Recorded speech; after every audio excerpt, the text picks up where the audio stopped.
नमस्कार, मैं आपका स्वागत करता हूं स्टडी आई विजन में और उम्मीद करता हूं कि आपकी पढ़ाई बहुत अच्छी चल रही होगी। आप किसी ने बहुत खूब कहा है कि समय के पास इतना समय नहीं कि वो उस समय को दोबारा दे सके। इसका सिंपल सा अर्थ है कि आपको अपने समय की कीमत पहचाननी होगी, क्योंकि अगर आप अपने समय की कीमत पहचानेंगे तभी आपकी समय जो है वो आपकी कीमत पहचानेगा। इसीलिए उस समय को तवज्जो देना शुरू करें, उस समय का सही यूटिलाइजेशन करना शुरू करें, सफलता जरूर आपके कदम चूमेगी। तो उसी सफलता के लिए हम एक नई कड़ी लेके आए हैं जिसमें है जैन धर्म। जैन धर्म जैन धर्म के बारे में हमें जो प्रारंभिक इतिहास मिलता है वो मिलता है किससे? भद्रबाहु के कल्प सूत्र से।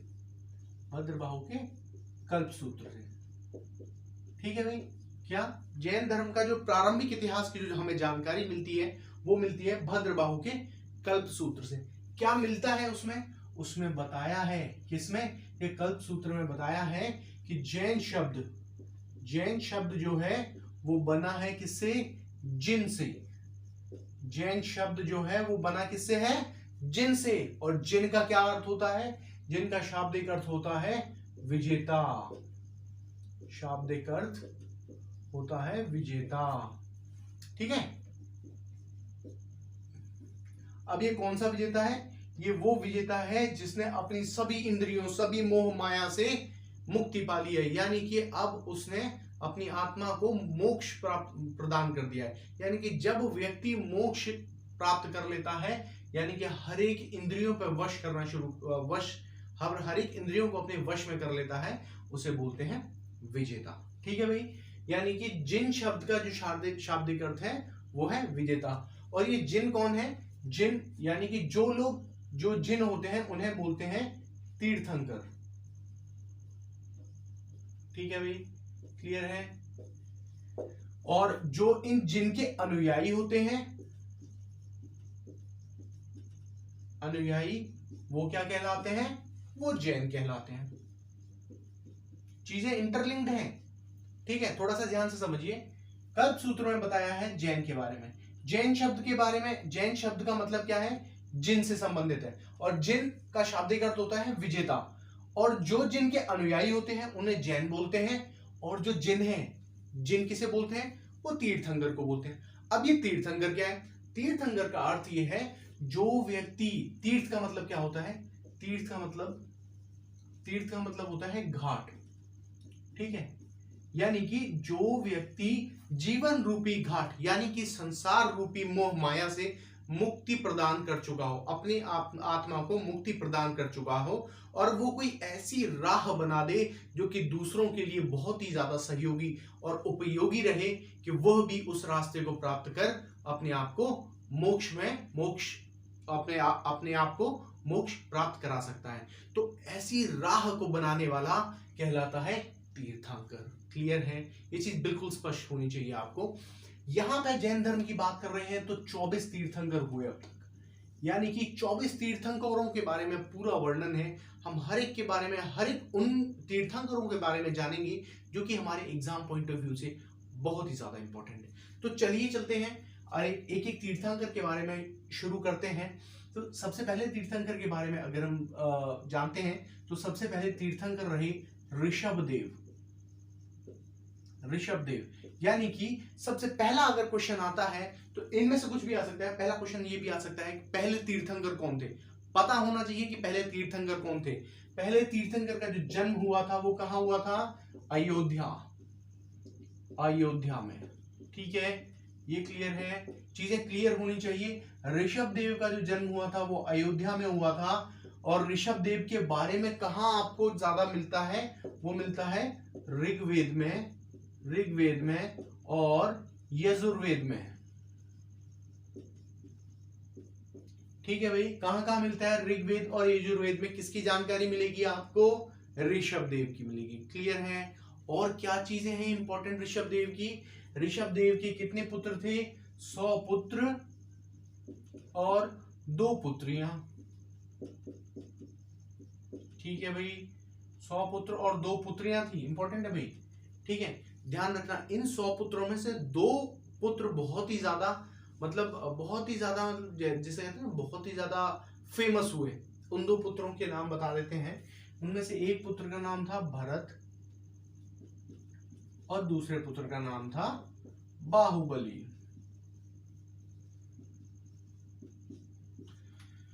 बाहुबली, वो जो बाहुबली मूवी आई है उससे कोरिलेट मत करना, बट हाँ उससे कोरिलेट करके आप याद करेंगे तो बहुत जल्दी याद होगा। बाहुबली कहाँ की आई थी? साउथ की मूवी थी, है ना, साउथ के स्टार थे।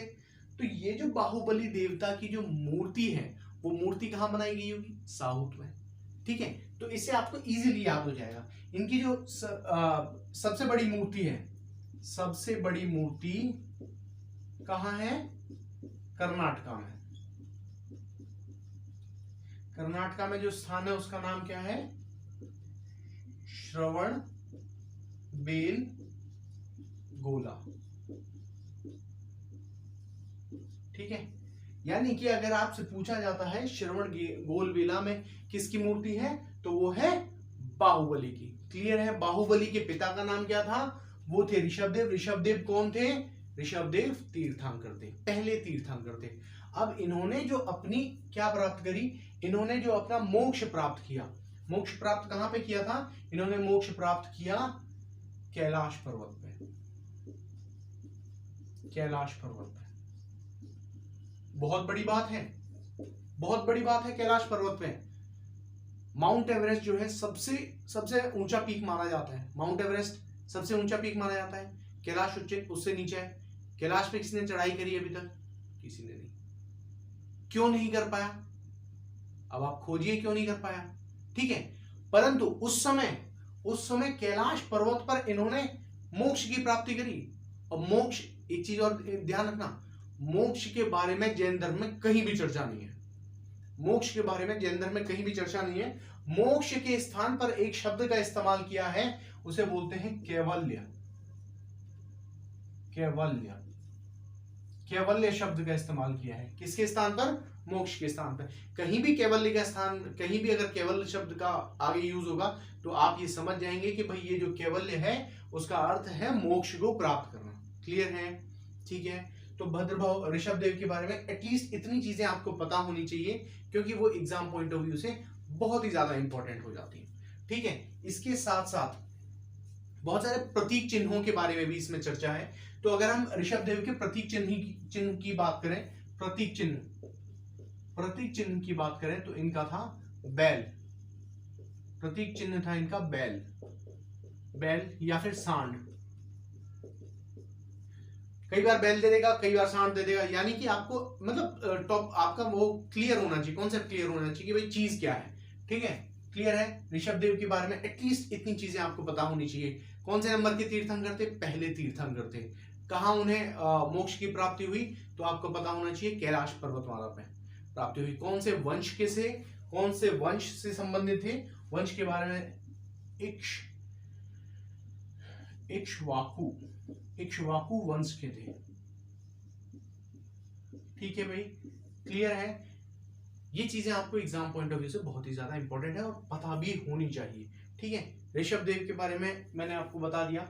अब हम चलते हैं दूसरे, किसकी तरफ चलते हैं? दूसरे। पहले कौन हो गए? ऋषभदेव हो गए। दूसरे थे अजीतनाथ के बारे में। दूसरा कौन था? अजीतनाथ। पहला कौन था? ऋषभदेव। दूसरा कौन है? अजीतनाथ। पहला कौन हो गया?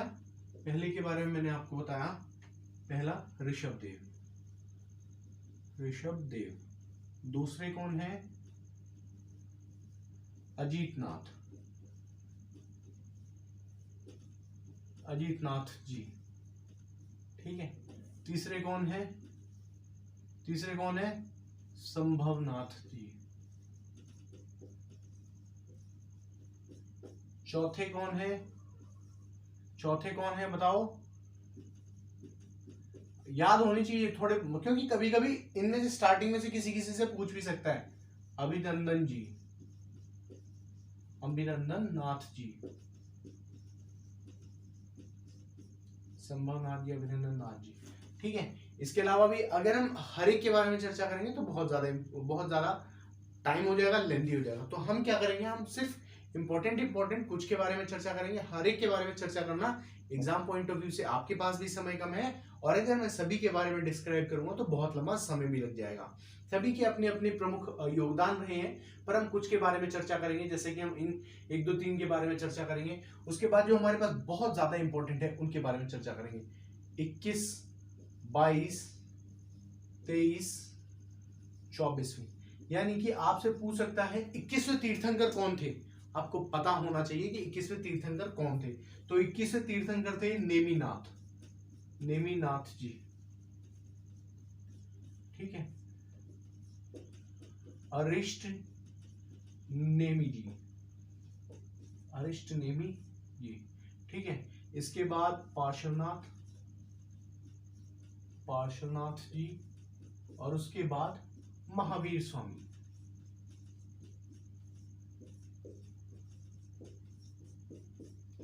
ठीक है, ये तो बहुत ही ज्यादा इंपॉर्टेंट है। सबसे पहले हम क्या करते हैं, हम जैन धर्म की कुछ इंपॉर्टेंट चीजें देख लेते हैं। ऋषभ देव के बारे में बता दिया, फिर भी मैं काम करता हूँ, कई बार ऐसा होता है ना पढ़ाते टाइम पे वो चीजें स्किप हो जाए, इसलिए पहले मैं वो इंपॉर्टेंट चीजें बता देता हूँ जो कि आपके एग्जाम पॉइंट ऑफ व्यू से बहुत ही ज्यादा इंपॉर्टेंट है। ठीक है भाई, तो भद्रबाहु की कल्पसूत्र से मिलता है। मैं बताऊंगा आपको स्थूल भद्र कौन है, भद्रबाहु कौन है, कौन दिगंबर श्वेतांबर में कब डिवीजन हुआ, कैसे डिवीजन हुआ, हर एक के बारे में चर्चा करेंगे। ठीक है, तो ये आपके लिए एक इंपॉर्टेंट चीज क्या है, इसमें पूछ लेते हैं शिक्षा के केंद्र। जैन धर्म में जो भाषा का यूज हुआ, भाषा भी बहुत इंपॉर्टेंट है। कौन सी भाषा का यूज हुआ, तो वो था अर्धमगधी। ठीक है, कौन सी भाषा का यूज हुआ, अर्धमगधी भाषा का यूज हुआ। और इसके साथ साथ प्राकृत भाषा का यूज कब हुआ, बाद में। यानी कि पहले जो भी चीज की गई अर्धमगधी में की गई, ताकि लोगों को जन जन तक वो चीजें इजीली क्लियर हो सके। यानी कि मान के चलिए, अगर आपका कोई बच्चा है, ठीक है, अगर मैं जैसे क्या है घर में बेसिकली इंडियंस में क्या है, हम लोग क्या है, बच्चा जब ग्रो करना शुरू करता है तो हम लोग धीरे धीरे क्या हिंदी में बात करना शुरू करते हैं। अब जो जिस स्टेट के आसपास का है, जिसकी मदर टंग जैसी है, तो वो अपनी लैंग्वेज को बहुत जल्दी ग्रेस्प करता है। अगर मान के चलिए कोई बिहार का बंदा है, ठीक है, अगर बिहार के बंदे को स्टार्टिंग से हम क्या करें, 10-15 साल का, और हम उसे क्या करें, मलयालम सिखाना शुरू कर दें, तो हालांकि वो ग्रेस्प कर लेगा, परंतु समय लगेगा, टाइम लगेगा। अब क्या है, अगर उसे उसी की लैंग्वेज में चीजें बताई जाए तो वो इजीली ग्रेस्प करेगा। सिंपल सी बात वही थी। जैन धर्म में चूंकि लोगों को हर एक लोगों तक इजीली वो चीजें पहुंचानी थी, तो इसलिए उस भाषा का यूज किया गया जो कि वहां की लोकल थी। तो लोकल कौन सी भाषा का यूज होता था, वहां पे अर्धमगधी भाषा का यूज होता है। तो आपको पता होना चाहिए कौन सी भाषा का यूज होता है। ठीक है, जैन धर्म में आपने सुना होगा अजंता और एलोरा की गुफाएं। तो एलोरा की गुफाओं में बहुत सारी गुफाएं हैं। तो एलोरा की गुफा की जो संख्या वो है, एलोरा में जो 32 और 33 नंबर की जो गुफाएं हैं, 32 और 33 नंबर की जो गुफाएं हैं वो किससे संबंधित हैं, 32 और 33 नंबर की जो गुफाएं हैं वो किससे संबंधित है, वो जैन धर्म से संबंधित है। सवाल ये भी पूछा जा सकता है कि ये जो गुफाएं हैं उनका निर्माण किसके समय काल में हुआ, तो इसका जो निर्माण है वो राष्ट्रकूटों के काल में हुआ। ठीक है, राष्ट्रकूट, क्लियर है। इसके अलावा अजंता और एलोरा के अलावा एक आपने सुना होगा, ये राजस्थान में है,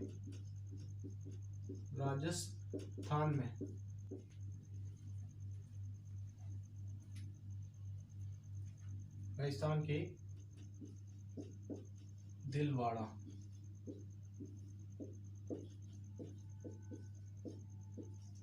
राजस्थान के दिलवाड़ा मंदिर का जो निर्माण करवाया वो करवाया भीम शाह ने।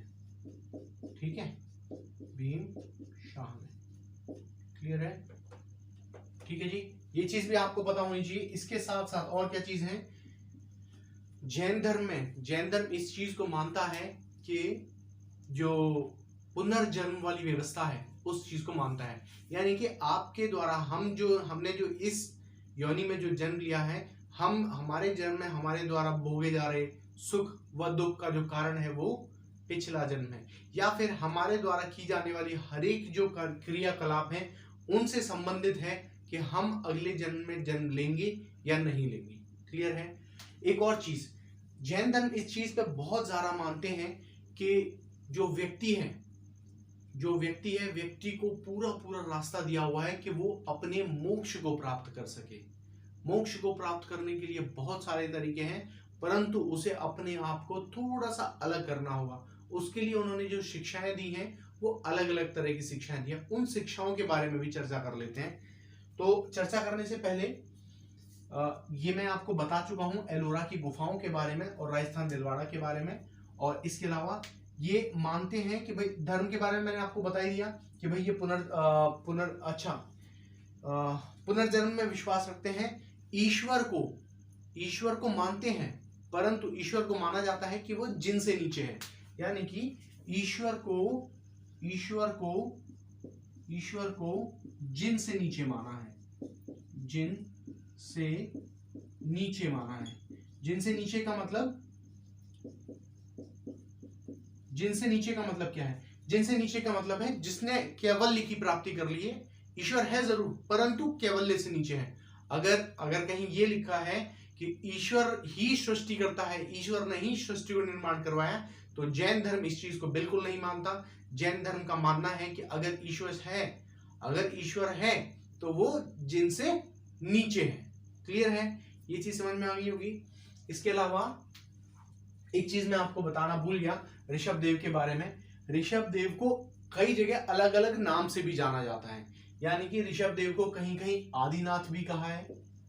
आदिनाथ, किसे? ऋषभ देव को आदिनाथ भी कहा जाता था।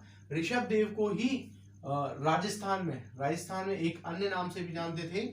राजस्थान में ये लिखा ही हुआ है, राजस्थान में एक अन्य नाम से जानते थे जिसका नाम था केसरीनाथ। केसरीनाथ जी के नाम से भी जानते थे। इसके अलावा जैन धर्म में मानव सभ्यता का जनक, जैन धर्म के अनुसार मानव धर्म का जो जनक है, मानव जाति का जनक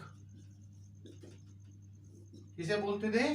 जैन धर्म के अनुसार ऋषभ देव को बोला जाता था। ठीक है, रिकॉल कीजिए, ऋषभ देव का मैंने प्रतीक चिन्ह क्या बताया था? पता होना चाहिए आपको। ऋषभ देव का प्रतीक चिन्ह क्या था? ऋषभ देव का प्रतीक चिन्ह था सांड या फिर बैल। क्लियर है? यहां तक क्लियर है? ईश्वरवाद के बारे में बता दिया। ये ईश्वर को मानते थे, परंतु जो ईश्वर था वो नीचे था। किससे नीचे? जिन से नीचे। क्लियर है? कहीं भी वंशवाद के विरोध के बारे में इसमें कहीं भी चर्चा नहीं है। यानी कि जो वर्ण व्यवस्था है उसके बारे में भी कहीं चर्चा नहीं है, परंतु आपके किए कर्मों के बेस पे जो पुनर्जन्म हो रहा है उसके बारे में चर्चा है। क्लियर है? यहां तक क्लियर होना चाहिए।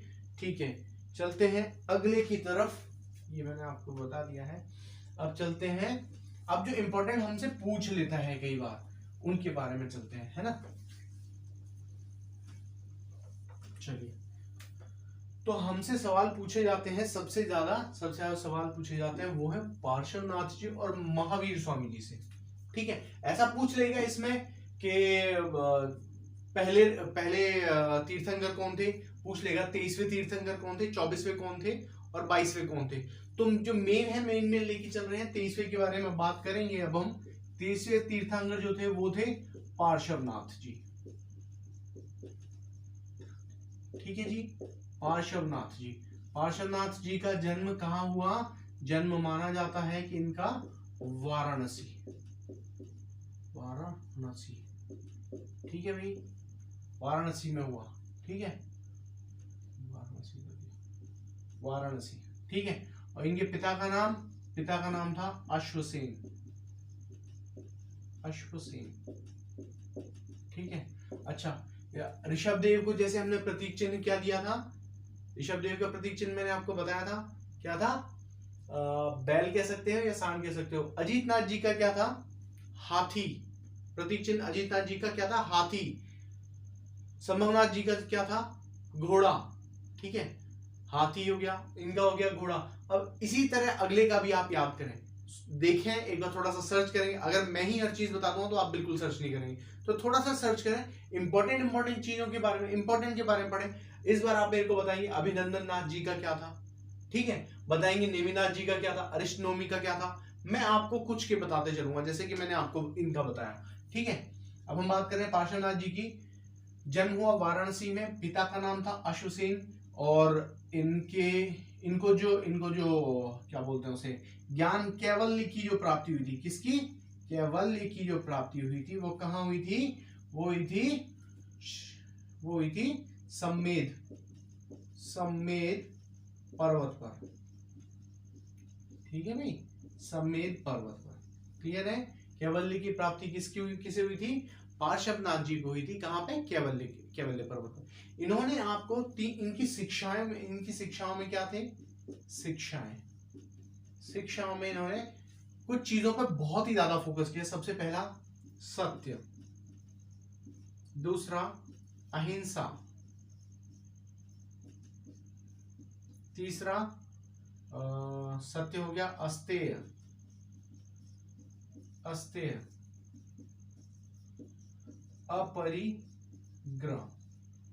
अपरिग्रह, यानी कि कहने का मतलब यह है कि व्यक्ति को झूठ नहीं बोलना, जो बोलना है सच बोलना, अहिंसा, लड़ाई झगड़े पे विश्वास नहीं करना, सत्य पे विश्वास रखना है, अहिंसा पे विश्वास रखना है, अस्तेय मतलब चोरी न करना, अस्तेय का मतलब होता है चोरी न करना, यानी कि जब आप सत्य बोलेंगे और लड़ाई झगड़ा नहीं करेंगे और चोरी नहीं करेंगे, इसके अलावा अपरिग्रह यानी कि संपत्ति का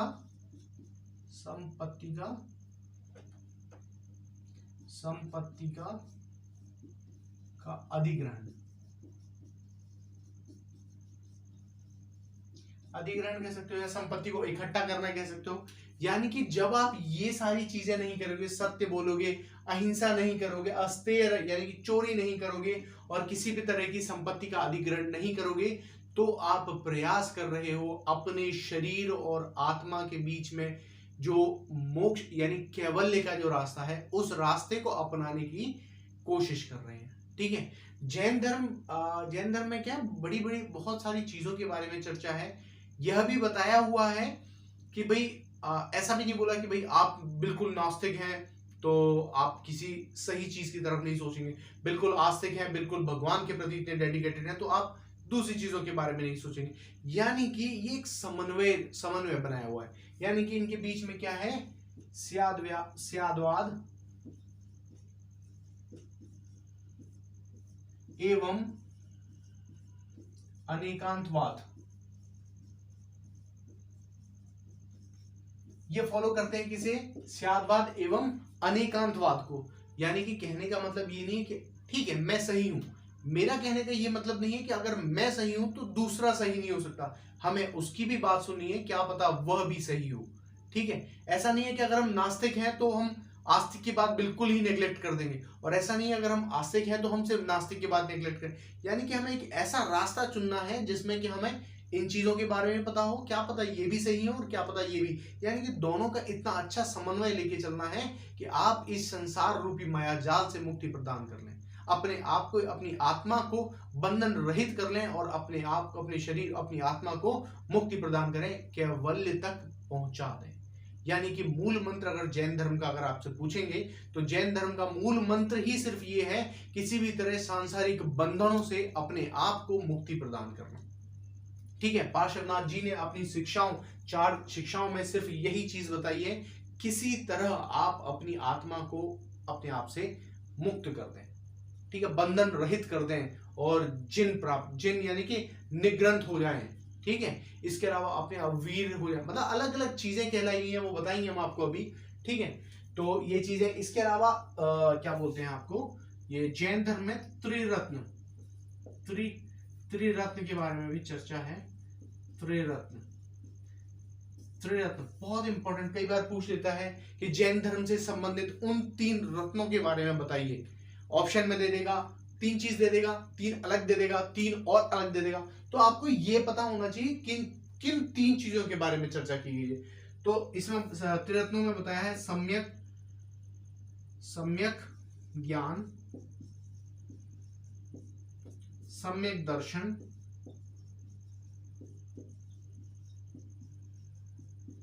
सम्यक आचरण।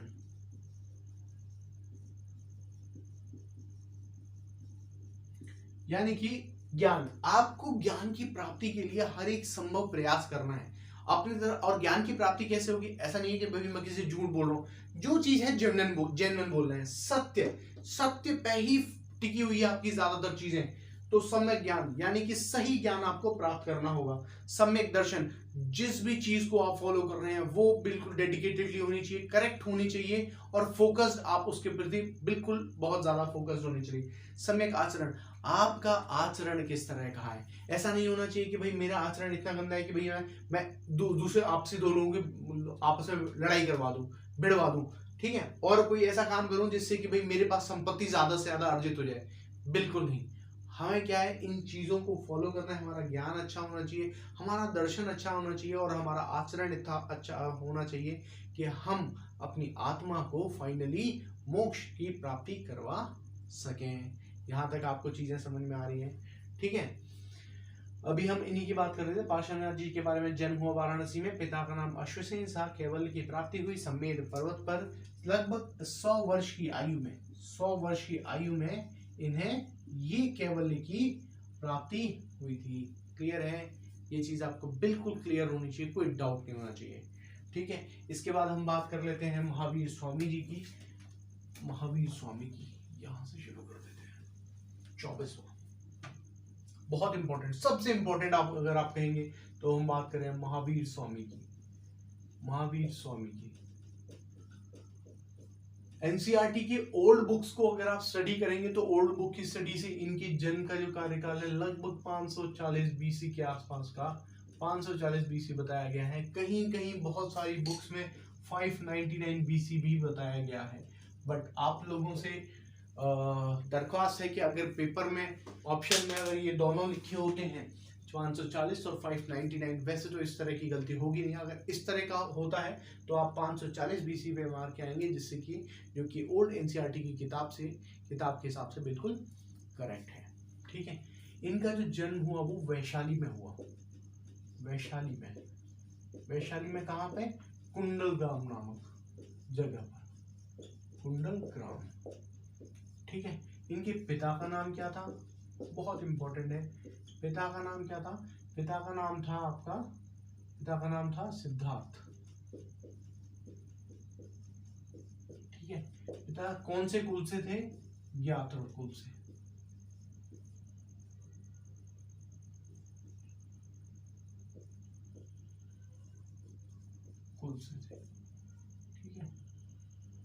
ठीक है। माता का क्या नाम था इनकी? माता का नाम था त्रिशला।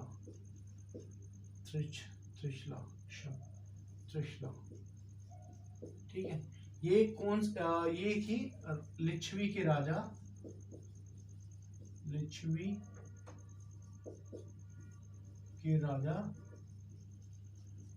चेटक की बहन थी।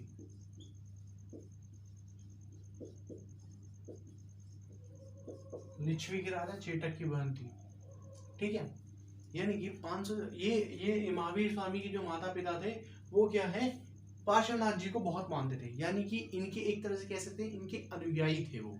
ठीक है। यानी कि इनके अनुयायी होने के बाद इन्हें माता पिता के गुण जरूर मिले।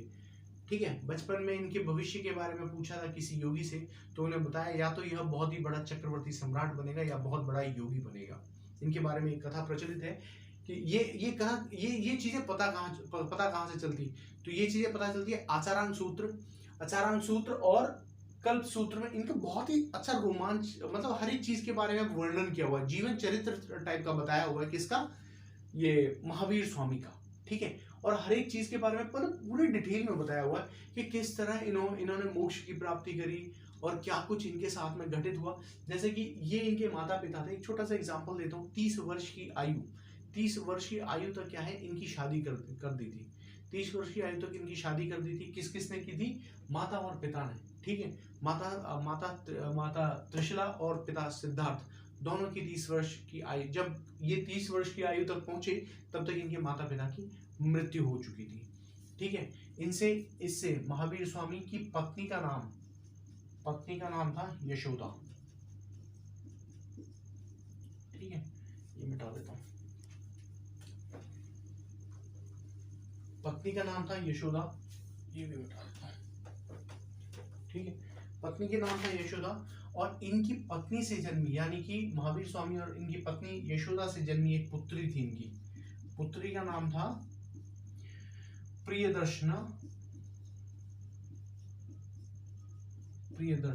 ठीक है, और हुआ ये कि जब इनके एक भाई भी थे, भाई का नाम था इनका नंदीवर्धन।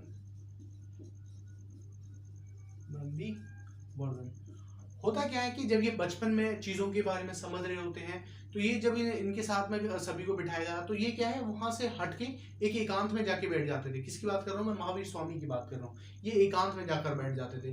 तो इससे परेशान इसके माता पिता ने क्या किया, इनकी शादी करवा दी। शादी करवाने से जब इनकी एक पुत्री होगी, पुत्री का नाम प्रियदर्शना था, तो इन्हें संतुष्टि मिली कि भाई हाँ, अब तो ये कम से कम कुछ योगी तो नहीं बनेगा, एटलीस्ट ये क्या बनेगा, ये चक्रवर्ती सम्राट बनेगा। परंतु चीजें घटती चली गई, समय बदलता चला गया, और एक समय ऐसा हुआ जब इनके माता पिता की मृत्यु हो चुकी थी। तब महावीर स्वामी ने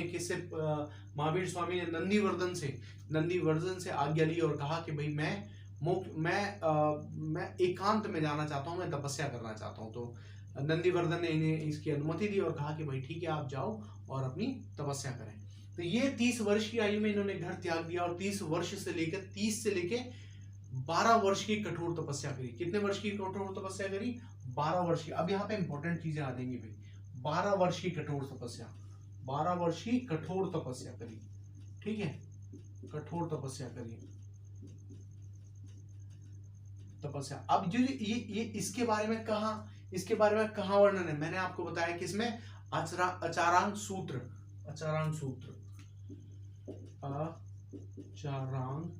सूत्र और कल्प सूत्र में इसके बारे में, इनके बारे में पूरी चर्चा की गई है। यानी कि एक छोटा सा वो बताता हूँ, उसमें बताया गया है कि 13 वर्ष की उम्र तक, 13 महीने तक वो एक ही कपड़े में रहे। यानी कि मतलब स्थिति देखिए, उनके दिमाग में सिर्फ एक ही चीज थी, और वो थी मोक्ष की प्राप्ति करना। तो वो 13 महीने तक एक ही वस्त्रों में रहे, और उसके बाद उन्होंने वस्त्रों का त्याग कर दिया, और उसके बाद अपनी तपस्या करते चले गए 12 वर्ष। और उस तपस्या के वस्त्र त्यागने के दौरान मतलब उनके जीवन में ऐसी घटनाएं हुई, लोगों ने उन्हें पत्थर मारा, लोगों ने उन्हें गलत समझा, बहुत सारी चीजें होती चली गई, और 12 वर्ष तक इनकी कठोर तपस्या का इन्हें फल मिला। 12 वर्ष बाद जब इन्हें क्या प्राप्त हुआ? कैवल्य की प्राप्ति हुई। कब? 12 वर्ष के बाद, यानी कि जब ये 42 साल के थे तब इन्हें ज्ञान की प्राप्ति हुई। और ज्ञान की प्राप्ति कहाँ हुई? ज्ञान की प्राप्ति हुई ऋजुपालिका नदी के किनारे ऋजुपालिका नदी के किनारे जंबिका ग्राम नामक स्थान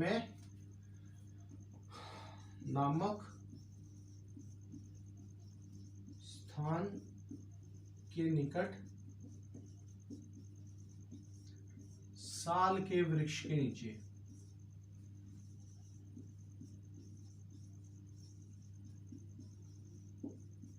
ये चीजें आपको यहाँ पे, ये चीजें बिल्कुल आपको पता होनी चाहिए कि इन्हें कहाँ पे मोक्ष यानी कि कैवल्य की प्राप्ति हुई थी।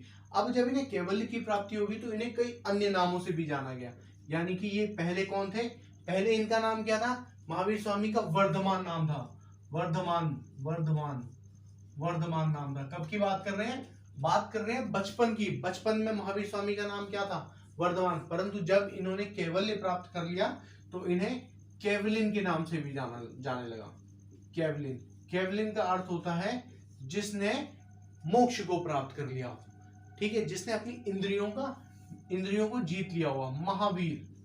महावीर के नाम से जाने लगे। महावीर का मतलब है वो वीरों का वीर, जिसने इस संबंध जितने भी जो मोह माया है इन सभी को त्याग दिया हो। ठीक है, इन सभी में सबसे वीर हो उसे बोलते हैं महावीर। कैवलिन हो गया निग्रंथ। निग्रंथ का मतलब है बंधन रहित। अब उन्हें किसी भी बंधन में नहीं जकड़ा हुआ, मतलब वो मुक्ति प्राप्त करने की कगार पर है। मुक्ति प्राप्त इन्होंने कर ली है। ठीक है, निग्रंथ बोला गया, कैवलिन बोला गया, महावीर बोला गया और जिन बोला गया। जिन का तो मैं आपको पहले भी बता चुका हूं, जिन का अर्थ होता है जिसमें जो विजेता हो, यानी कि ऐसे ऐसे नए नामों से उन्हें संबोधित किया जाने लगा। तो मोक्ष की कैवल्य की प्राप्ति के बाद समय गुजरता चला गया। 1 वर्ष के बाद उन्होंने क्या है, 11 ब्राह्मणों को, याद रखना 11 ब्राह्मणों को अपनी शिक्षा दी। कितने लोगों को, ये मिटा देता हूं मैं यहां से, 11 ब्राह्मणों को, है ना, 11 ब्राह्मणों को क्या दी, अपनी शिक्षा दी, जिन्हें जो गण कहलाते हैं। कितने ब्राह्मणों को, 11 ब्राह्मण। ठीक है, जो क्या कहलाते हैं, जो कहलाते हैं गण। ठीक है भाई, क्लियर है। देखिए समय का दौर ऐसा था कि उनकी मृत्यु के होने से पहले, किसकी मृत्यु की बात कर रहे हैं, महावीर स्वामी मृत्यु कह सकते हैं, या फिर उनके कहते हैं ना परिनिर्माण के बाद, मतलब जब उन्होंने अपनी आत्मा को छोड़ दिया, अपने शरीर को त्याग दिया, अपनी आत्मा को मुक्ति प्रदान करी, उस समय से पहले तक जो ये 11 ब्राह्मण थे, इन 11 में से 10 लोगों की मृत्यु हो चुकी थी। जो एक बचे थे उसका नाम था सुधर्मन। ठीक है, सुधर्मन नाम था। ठीक है, महावीर स्वामी ने ही एक संघ की स्थापना करी, और इस संघ का जो प्रमुख बनाया वो कौन था, इस संघ का जो प्रमुख था वो था सुधर्मन। और उसमें बताया गया कि इस संघ के भीतर स्त्री और पुरुष दोनों भाग ले सकते हैं। ठीक है, यानी कि इनकी शिक्षाओं के बारे में जो जानकारी मिलती, वो संघ में आने वाली स्त्री को भी उतनी ही मिलने वाली थी और पुरुष को भी इतनी ही मिलने वाली थी। ठीक है, क्लियर है। अब इनकी जैसे पार्श्वनाथ के बारे में मैं आपको पहले बता रहा था, पार्श्वनाथ ने 4 जो अपनी शिक्षाएं दी थी, उसमें मैंने आपको 4 चीजें बताई थी। सत्य, अहिंसा के बारे में बताया था, उसके बाद अस्तेय के बारे में, अपरिग्रह के बारे में, यानी इन 4 चीजों के बारे में बताया था। परंतु महावीर स्वामी ने इन चारों के साथ साथ एक नई चीज जोड़ दी, ब्रह्मचर्य। यानी कि ब्रह्मचर्य, अगर आप ब्रह्मचारी हो, ब्रह्मचर्य का पालन कर रहे हो, तो निश्चित ही आप अपनी आत्मा को मुक्ति प्रदान करने में बहुत बड़ा योगदान देने वाले हैं। क्लियर है, तो ये चीजें आपको यहां से पता चली। ठीक है, ये संघ बनाया।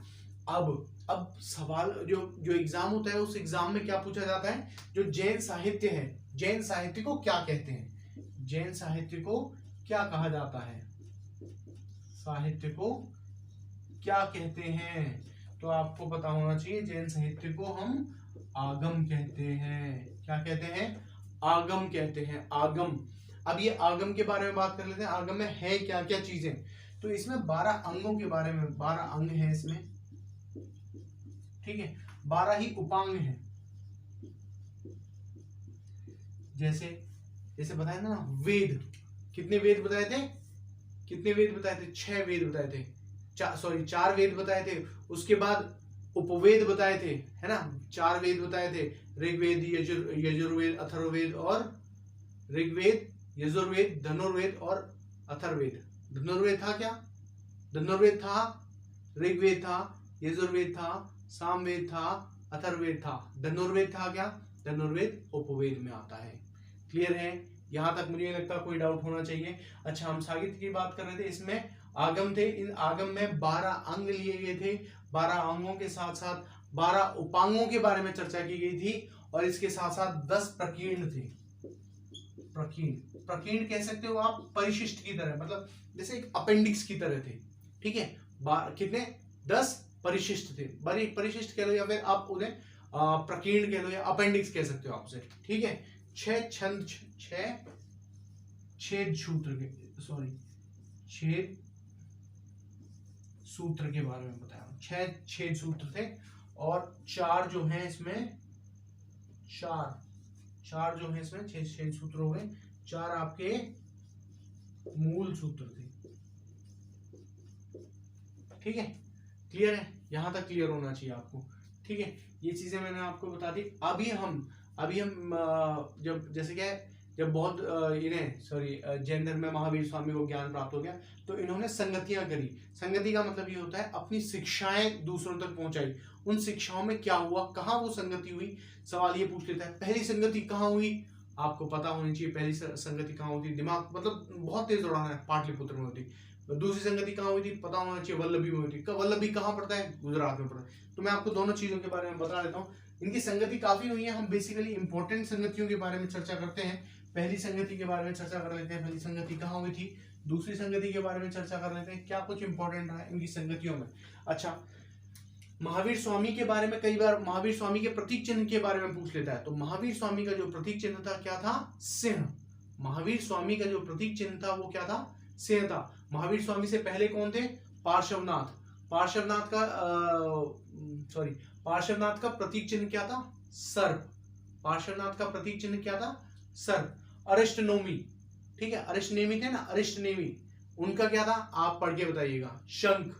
बता देता हूं मैं आपको, शंख था, ठीक है। नेमिनाथ का क्या था, नीलकमल।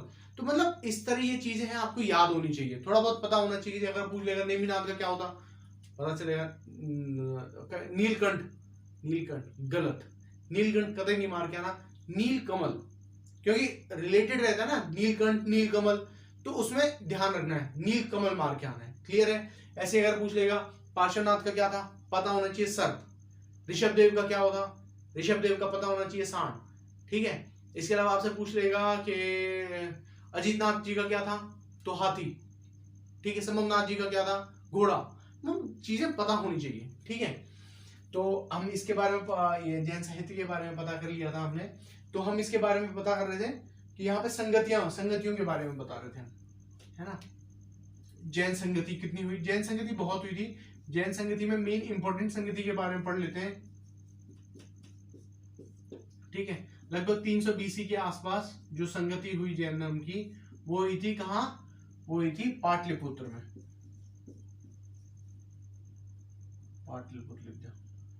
पाटलिपुत्र में, ठीक है। पाटलिपुत्र में उस समय का जो वहां का जो राजा था वो कौन था, चंद्रगुप्त मौर्य था। कौन था राजा, चंद्रगुप्त मौर्य था। परंतु इसकी जो अध्यक्षता की थी, वो अध्यक्षता किसने की थी, अध्यक्षता किसने की थी, स्थूलभद्र ने, ठीक है। स्थूलभद्र ने इसकी अध्यक्षता की थी, 300 BC के आसपास था, पाटलिपुत्र में था। इसमें बेसिकली हुआ क्या, इसमें क्या कुछ वो चीजें रही जो हमारे मतलब बहुत ही ज्यादा इंपॉर्टेंट रही। सबसे पहले तो जैन धर्म जो था 2 भागों में बट गया। यानी कि कौन कौन से 2 भाग, जो जैन धर्म था वो 2 भागों में बट गया। वो था आपका श्वेतांबर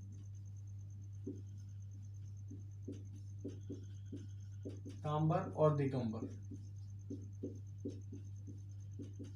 और इसके अलावा 12 अंगों का संकलन किया, इन सभी चीजों का संकलन किया जाना, यानी जो साहित्य था इसका संकलन किया जाना जो था वो काम शुरू हो गया। क्लियर है भाई, यहां तक क्लियर होना चाहिए। इसके अलावा पहली संगति में बेसिकली यही इंपॉर्टेंट था। दूसरी संगति जो रिलेटेड है वो आपकी है 512 BC से। 512 BC ये कहां हुई थी, वल्लभी में,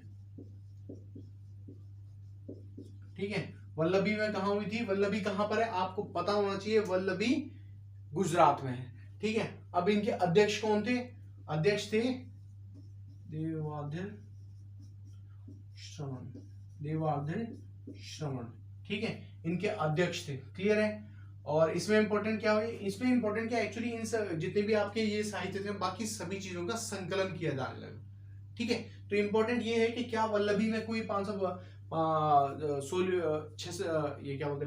BC के आसपास कहीं जैन संगति हुई थी, तो आपको पता होना चाहिए, जी हाँ, वल्लभी गुजरात में हुई थी।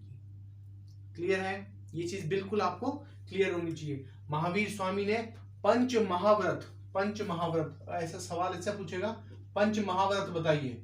पंच महाव्रत में कौन सा शामिल नहीं है, पंच महाव्रत में कौन सा शामिल नहीं है, ठीक है। यानी कि पंच महाव्रत कौन से, जिसमें जो 4 पार्श्वनाथ ने बताए थे, 5वां उसमें क्या शामिल हो गया था, ब्रह्मचर्य शामिल हो गया था। ब्रह्मचर्य से पहले जो थे वो क्या थे, सबसे पहला था सत्य, अहिंसा, अपरिग्रह, अस्तेय। और जो इन महावीर स्वामी के में एक और जुड़ गया था, वो कौन सा था? वो था ब्रह्मचर्य का। क्लियर है?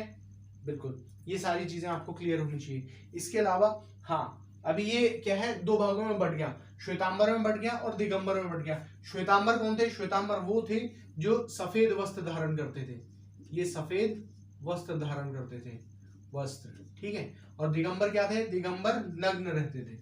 क्लियर है? अब श्वेतांबर और दिगंबर के दोनों के मतों में भी डिफरेंस आने लगा था। श्वेतांबर का मानना यह था कि स्त्री और पुरुष दोनों ही मोक्ष की प्राप्ति कर सकते हैं। वहीं दिगंबर का मानना यह था, चूंकि इसके लिए एक जो इंपॉर्टेंट जो क्राइटेरिया है वो है नग्न रहना, और स्त्री ये काम नहीं कर सकती, इसलिए इसमें जो मोक्ष की प्राप्ति की जा सकती है वो सिर्फ और सिर्फ की जा सकती है पुरुषों के लिए। यानी कि इनके हिसाब से दोनों मोक्ष प्राप्त कर सकते थे, इनके हिसाब से सिर्फ पुरुष प्राप्त कर सकते थे। इसमें क्राइटेरिया था नग्न रहना कंपलसरी था, जबकि इसमें जो क्राइटेरिया था वो सफेद वस्त्र पहनना बिल्कुल कंपलसरी था। क्लियर है?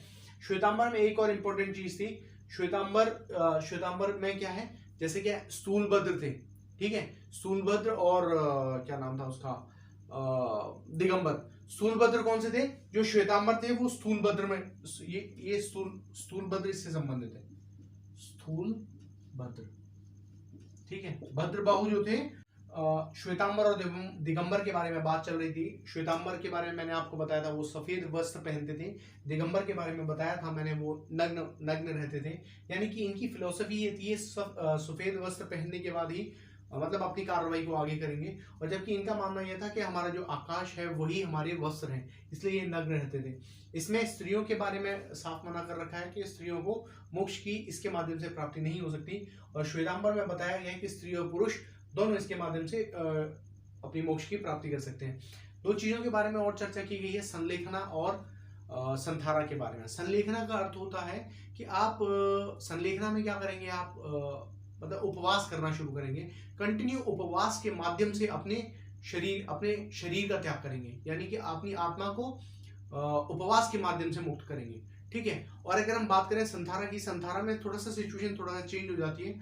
उसमें क्या है, नॉर्मल रूटीन रहेगा, परंतु जब उसे ऐसा लगने लगता है कि हाँ अब मेरी मृत्यु निकट है, तो उस केस में क्या करने लगेंगे, उस केस में जब उसे ऐसा महसूस होगा कि अब मेरी मृत्यु निकट है, उस समय से वो क्या करना शुरू कर देंगे, अपने जो खान पान है, अपने अन्न जल को वो धीरे धीरे त्याग देते थे, उसी कारण उसकी मृत्यु हो जाती थी। और ये जो संथारा प्रथा है वो है श्वेतांबर में बेसिकली फॉलो की जाती है, और दिगंबर में बेसिकली जो फॉलो करते हैं वो है संलेखना वाली प्रथा, ठीक है। मैंने बताया था श्वेतांबर के लोगों को क्या किस अन्य नाम से भी जाना जाता था, तेरापंथी, और दिगंबर के बारे में बताया था मैंने, समया उनकी एक कह सकते हैं एक दूसरी ब्रांच थी, ठीक है। इसके अलावा लगभग मुझे ऐसा लगता है कि मैंने सारी चीजें बता दी हैं। फिर भी अगर कोई चीज छूट गई है तो आप प्लीज कमेंट बॉक्स में कमेंट कीजिएगा, और मैं आशा करता हूं कि आप इससे रिलेटेड एग्जाम्स में सारे सवाल हल करके आएंगे, और जल्दी हम मिलते हैं बौद्ध धर्म के साथ अगले वीडियो में।